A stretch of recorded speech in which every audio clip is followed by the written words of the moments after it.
Hey, I have moved 5 days ago, and I've been extremely busy in the last 5 days doing something every single day.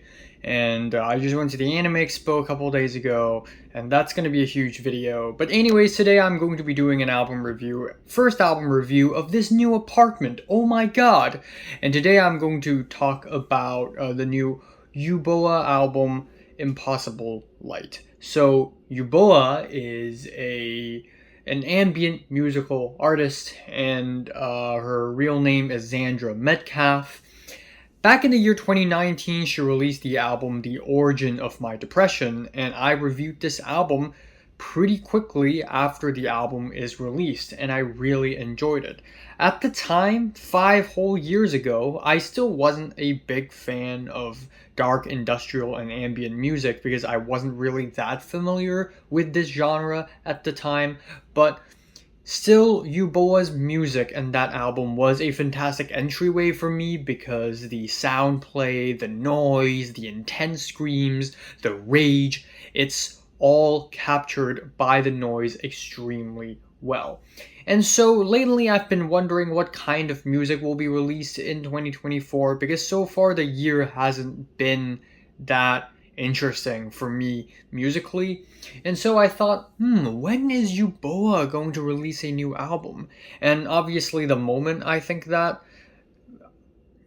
I find out that she's about to release a new album, or I think around the same time period, then I started to realize that she is releasing a new album, Impossible Light.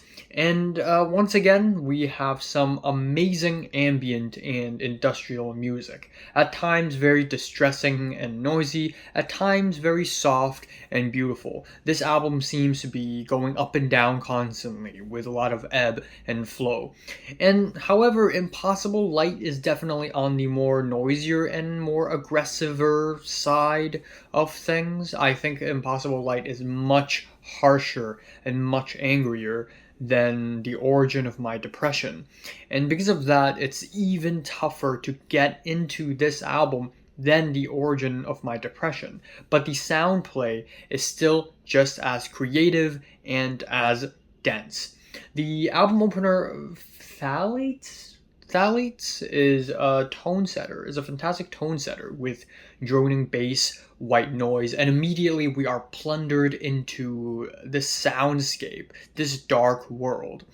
And then we have the second track, Endocrine Disruptor, where we continue with the noise, but halfway through the track it starts transitioning into this dark industrial track that feels like a modern time updated Nine Inch Nails, with the huge bombastic drum hits, plucky guitars, and with an explosive finish. We also have very interesting lyrics like that one line that's been sticking out to me and to all the other listeners: if we are unnatural, as they say, then we will take their precious nature away. So it is, I guess, time, at this time, if you have no idea who Yuboa is a trans woman. And her music, the last album and this one, also speaks a lot on the trans experience.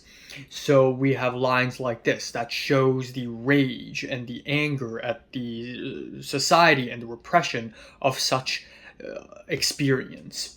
Anyways, we have the track A Puzzle, which continues with the harsh digital noise. We have some really intense, blood-curdling screams from her, which is amazing for how intense it is.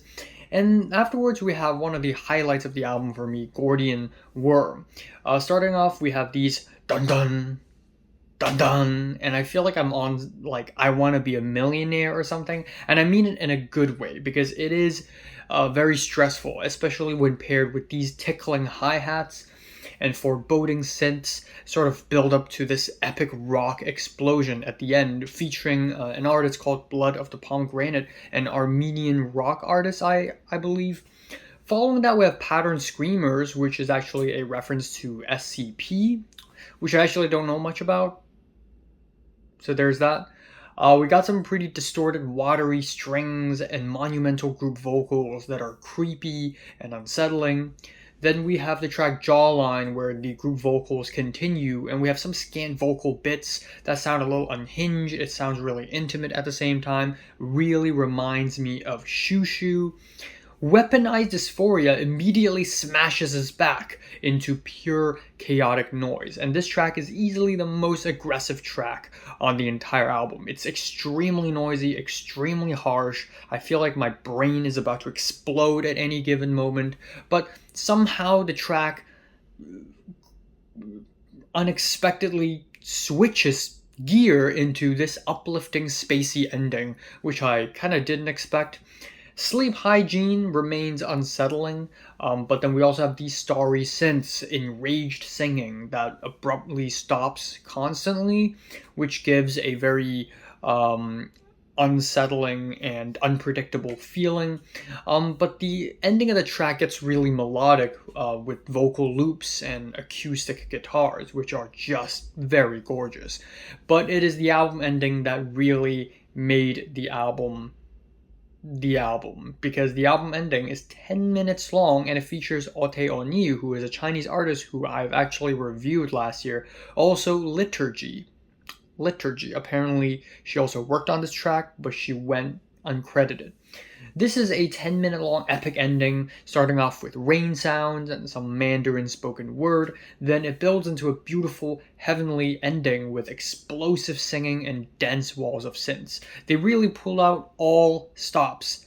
Pull out all the tools in their toolbars for this track, and making it as dense and as big and as ambitious as possible for the ending of the album.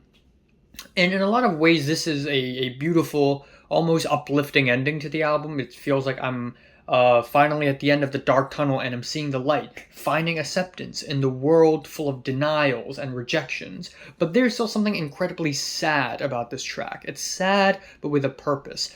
One can almost interpret this track as giving up. But the release of giving up, in a way, feels good. But honestly, this is a fantastic noise album. It's not for everybody because this is noisy and unenjoyable in a sense that it's not a catchy album. But it is enjoyable in the sense of the context of the album, in terms of the anger, the catharsis that makes this album so damn aggressive and harsh and destructive. So yeah, this is a really good album.